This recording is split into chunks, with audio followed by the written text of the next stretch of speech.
একদিন সকালে বান্টি ঘুম থেকে উঠে মাকে জড়িয়ে ধরে বলল, মা, আমি তোমায় পৃথিবীর সবচেয়ে বেশি ভালোবাসি।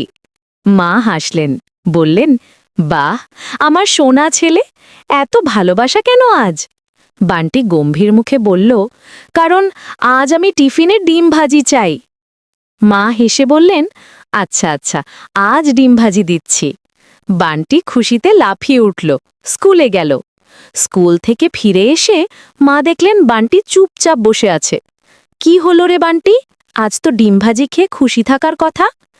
বান্টি বলল, মা, আজ স্কুলে স্যার বলেছে যেই মাকে ভালোবাসে সে ওনাকে সাহায্য করে।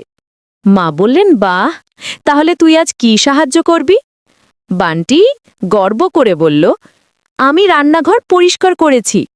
মা ছুটে গেলেন রান্নাঘরে, দেখলেন ময়দা, ডিম, তেল সব একসাথে ফ্লোরে মেশানো। মা অবাক হয়ে বললেন, বান্টি, এটা কি করেছিস? বান্টি নির্দোষ মুখে বলল, মা, আমি চেয়েছিলাম তুমি যেন আর কষ্ট না পাও, তাই সবকিছু একসাথে মিশিয়ে দিয়েছি, এখন শুধু রান্না করলেই হবে।